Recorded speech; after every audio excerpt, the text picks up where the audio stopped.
My name's Matt, and I will be talking with Martin Miller about bridging the gap between teams and keys to startup success. Martin, I don't like the long intros, and I always like to get the nitty-gritty details and your lessons learned and your experience. So the first question that I really wanted to ask you, because you work for quite a while in tech, so you have experience on a big organization with startups. So you've been there, done that multiple times. And from the startup perspective, I have a feeling that having the non-technical founders, it's really hard for them to work with tech teams, right? So I'm just wondering, what is your experience here? What are the pros, cons? How do you approach it? Oh, great question. So I work with a lot of non-technical founders along with technical founders. And I myself, being a technical founder, been doing this for more than a couple days, maybe even a couple decades or more. It really breaks down to some simple things to help a non-technical founder come up with is understanding what the concept of collaboration is with technical people and non-technical people. You got the different personas and different type of personality types and how they like to communicate and get information. Obviously, that communication channel is so important. Voice goes a long ways, but written communication, how we track things, how we match things to expectations, which brings up the next part of that journey is expectations. There's a dream. I want to build this. I want to make this. I want to make something better. And how do I get there? Can I go step by step and set up some realistic expectations? Do I just shoot for the moon? I mean, I'm not going to launch a rocket in 30 days without having a rocket in hand. So let's set up some real expectations for how to get there. And then also, do you have the right people and your own skill set to get there? And do you understand what you don't know? And understanding what you don't know is super powerful because you don't pretend to be an expert in an area you have no domain expertise, which leads into people coming to me looking for domain experts for various modalities, and whether it's an optimization for a manufacturing or it's developing an e-commerce strategy from a technology perspective, an ad delivery platform, a video delivery platform.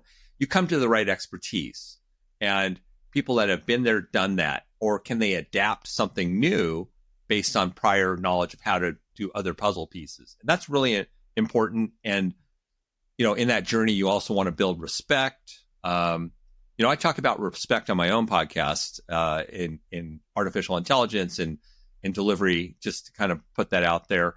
And then you're always learning and adapting. I mean, as a founder, as an executive, as a lifelong learner, you just have to be able to adapt. And change is the number one rule, regardless of it's a startup or it's a Fortune 10 company by any measure of a doubt. And then how do you work on partnerships and delivering to those partnerships?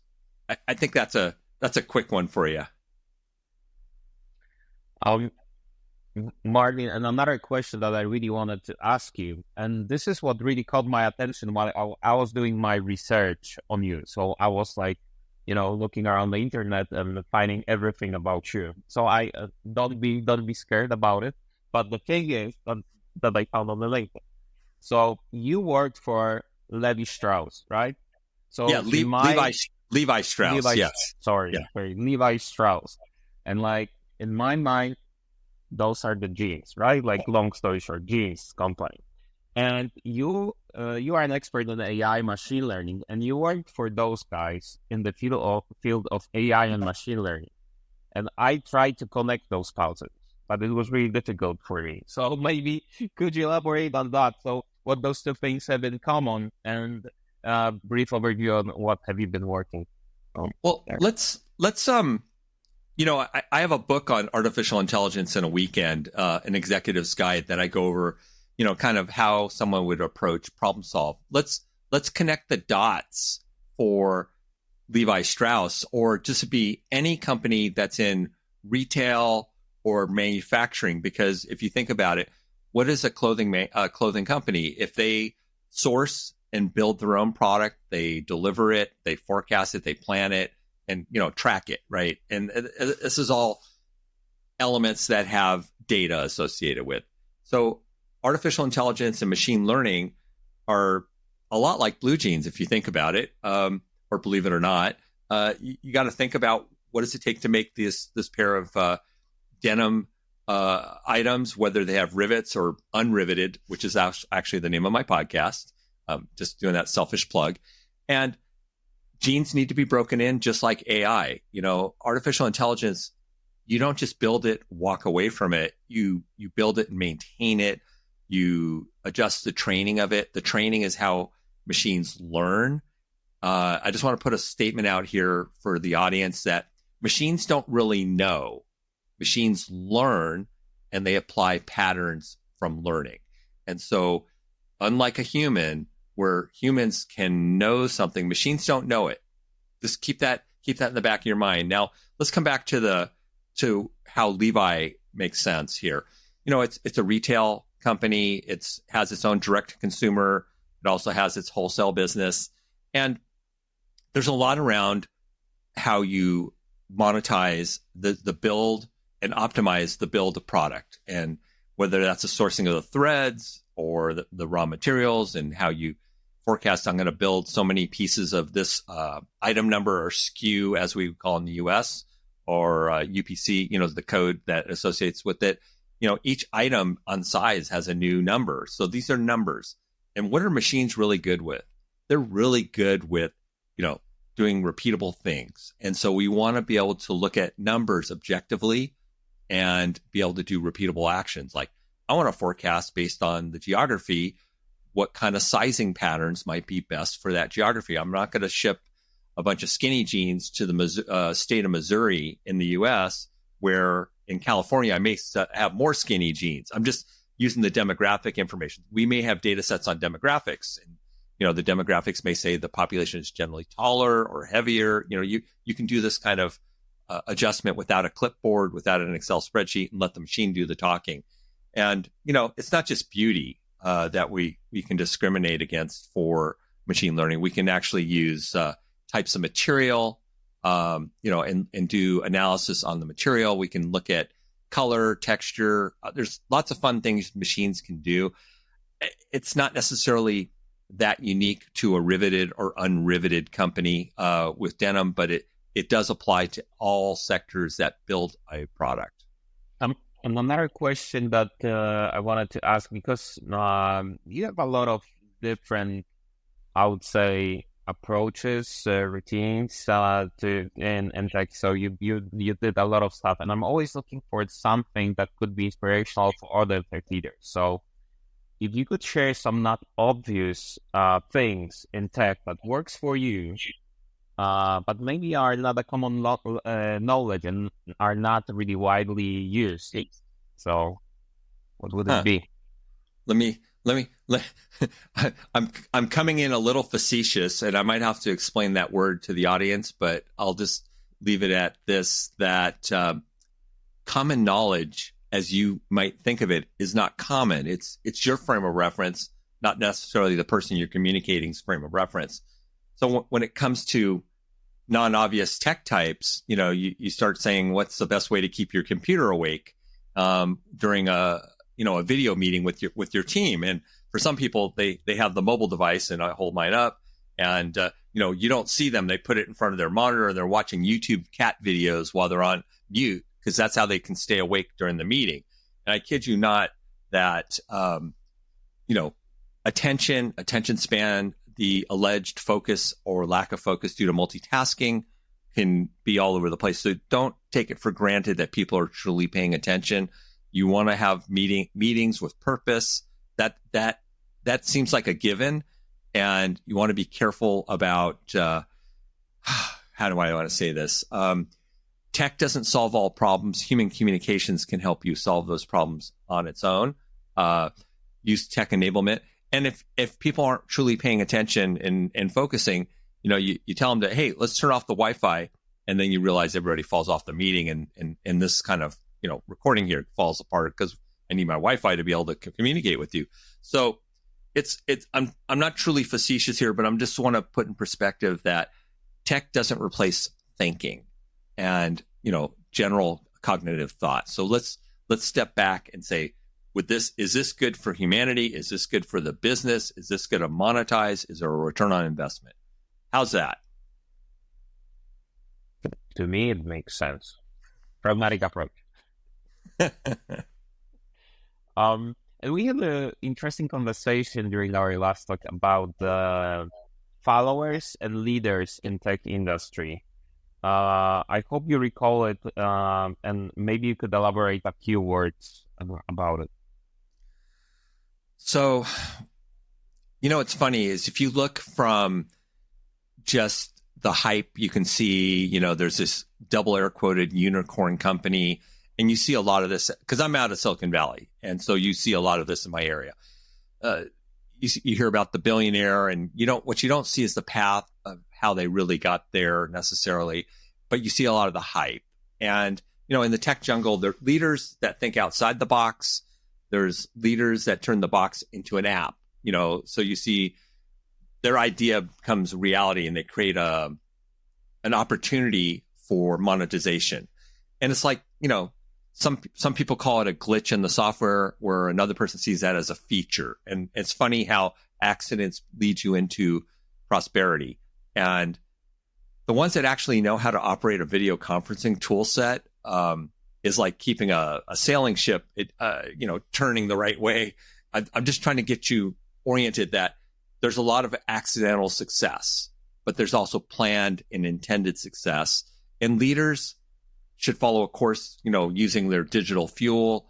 Think of it like a mix of old world and new world. I'm going to make an analogy, but the difference between a visionary and a follower. Think of if you go back in time to when the TV show in the US called Star Trek was released, there was a spaceship. It was called the Enterprise. Funny, ironic thing that it was called the Enterprise. And the Enterprise, to be successful, needed both Captain Kirk and Scotty. It's the teamwork between Captain Kirk and Scotty, and then the greater team to keep the commanding of the bridge in order and the engine room working. Let's get back a bit to AI machine learning. So for me, the AI and machine learning, it's a lot of R&D work with not very clear outputs, right? So you try, you break things, and it's really hard to get something really tangible and working. And a lot of companies and organizations now are crazy about the AI and machine learning. But when I talk with those guys, they really are afraid of investing in those projects, and they are really, really cautious about putting any money because they don't see a really clear ROI. So I don't know, what is your view on that? Because maybe as an engineering leader and as somebody who is running the team and is responsible for the budget. Yeah, that's a really honest and fruitful question to respond to.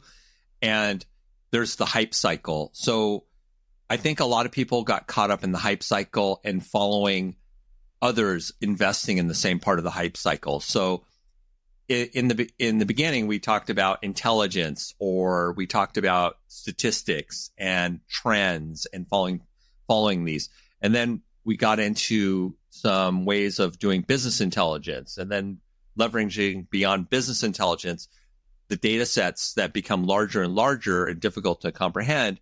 We got into what's called data science, and we're trying to predict the future from information from the past, or do things for decision making based on information we have. A couple of the challenges in this whole hype cycle were how much to invest, what to invest, do we have the right people, the right tooling, and what's the difference between a data scientist and a software engineer? They're quite different.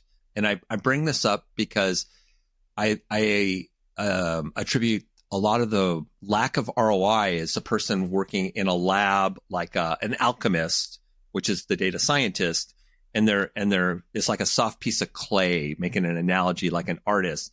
And if the clay never hardens, they can keep pushing on it and moving it and shaping it. where let's take it over to the software engineer side or the engineering side in general, in that engineers deliver something that becomes tangible, touched, used, and operated on. And then you can track defects and repair and complete the cycle of improvement. So that bridging gap between the artisan to the delivery and proof of perfection and ROI is a huge gap. And many organizations were burned by this in the last 5 years. If you can watch the numbers people reported on their investment into the area. You can watch what their ROI that they claim to have made. And there's a misalignment. A couple of the problems were the tooling wasn't appropriate for the time. The investment wasn't appropriate for the time. You want to start small, very, very small. Don't go big. Everybody that went big has paid the price, and their investors know the truth here. And the truth is the return on investment wasn't there. So, not to throw every company under the bus, but I'm going to go way out on a limb. Those that have shown the best results started small and then organically grew that practice. And part of that practice is creating the data pipeline, making the data pipeline accessible, repairable, resilient, and working through obstacles in the data pipeline. Because without good data, nothing in the AI world is even worth anything. Because a model in AI is not just code and it's not just data. It's a synergy between the two. I think it's a great lesson learned. So like start small. It's like it's so simple, right? You have some kind of budget that you just simply put there and you give it a try, right? And it could work or maybe not. But if you don't try it, you could be behind your competitors really easily. And Martin, could you describe me a time when you were a part of a controversial engineering or leadership decision? What did you do, and what have you learned from that? Oh, I've been through several I would consider challenging or controversial. I mean, it all goes in various directions depending on where you want to pick up on the controversy. Controversy would be challenging. Is this a good idea? Does this monetize? In the face of the pressure that it's a good thing to do and there's no validation of it. So I try to let data describe my point of view. I try to be objective and accepting and open. There's many data points I can share. I'm not sure I want to share some of these publicly, but I'll just leave it at this. Level minds will prevail, and stay level-minded. And you are in the heart of big tech. So you're based in California. So you have seen a lot of stuff for many years, and now you're struggling through the recession. But yesterday I read, I think, interesting report that the May was had the lowest number of layoffs in 1.5 years. So it's kind of like give a positive kind of signal. But for you as an insider, how do you see it? Have you noticed something? Are you optimistic about the rest of the year and upcoming years, or not? Yeah, let me kind of replay a little bit of my perception and perspective on this, in that I think what we had is, you have to overlay the pandemic and what I call the impulse effect and ringing out or signal amplification because of the pandemic. And the pandemic caused a lot of closure, shutdown, and then pent up demand, and then coming out of it, a little overinvestment. And I don't want to say they're linked to the AI cycle, because it had nothing to, pandemic had nothing to do with that. But the two kind of, if you watch coming in, it was on a growth, flat line. Coming out, then it went boom, it shot up again. And so there's a lot in the tech sector that grew quite rapidly just post-pandemic. And then a little bit too much investment, a little overzealous investment, trying to keep up with the Joneses and be the best on your block with the fastest cars. And that that eventually, has to curtail to where profit's being made. What are the trends? What are the other overlying influences that hit the macro economic equation? And that's, price of oil, what impacts price of oil, price of energy, little things like that, a little war here, a little war there, and, political pressure. It all drives together. So in California in general, it reflects a lot of the pain points of being overinvested in some areas, but resilient overall. Those that are able to adapt to change tend to do well. Those that don't adapt to change don't do well. It's really, that has little to do with tech on its own, but that's general life lesson. But do you see now more optimism versus pessimistic view like last year maybe? Yeah. So if you watch, there are trends. Let's jump on the I would call it the elephant in the room problem, which is, OpenAI opened up ChatGPT for the world over a year ago, closer to a year and a half ago for general consumption. And what has happened since that is like another gold rush. So where there was a vacuum, there's now another gold rush. And if we step back and we think about, we'll talk about that denim company, Levi Strauss, during the California gold rush, Levi Strauss did quite well, even though most of the people going for the gold did not. The people that did well were making picks, shovels, clothing, selling food and services to those that were trying to find the gold. It's very much analogous to what's going on today. Those that build the tooling, those that build the delivery services and have ROI associated with, they're all going to do great. I mean, maybe NVIDIA will have a plateau. That's a company behind a lot of the silicon that's used to help power some artificial intelligence solutions to run faster, more efficiently. And so maybe we'll see a plateauing there. But if you watch just them, they're on like a skyrocketing pace. So if that helps take this conversation in a direction, opportunity's there. It's a question of how to make the best use of the opportunity. And each year we learn something new as leaders. This is what I feel, and there's one change in the mindset. So I'm wondering, in your case, 2024, your challenges, your pain points, what are you learning this year, or what do you need to solve this year? Interesting. I spend a fair amount of my personal time. I'm a fractional CTO, a podcaster, and I also have my book, AI in a Weekend, an executive's guide. So I have myself spread like butter on bread. And so I need to uniformly, distribute myself. And I spend a lot of time with early phase startup founders, early startups in monetization path to build value. Ultimately, you have to sell something. If you don't sell something, you have to ask yourself why you're building it. I step back to a lot of fundamentals, and then I get into the 2024, I think overall will be an okay to good year for many. For some, it may not be as okay and not as good. And I'll attribute that to your ability to adapt, learn, and change. And the last question that I wanted to ask you, and I ask all of my guests, could you recommend any books, podcasts? Of course, yours is one of those that have been influential for yourself, particular for yourself. Sure.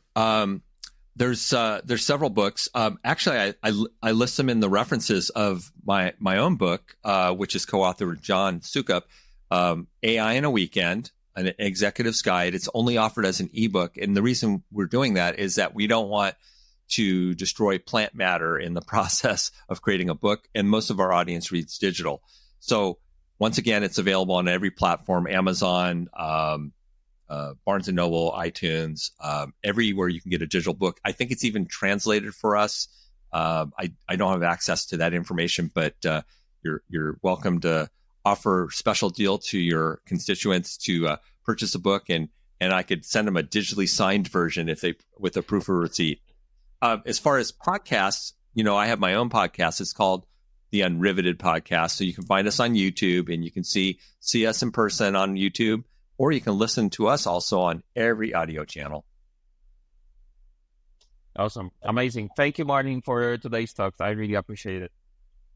Matt, I had a great time. As I say all the time to people, make the day great every day. Follow Matt and Leszek on LinkedIn.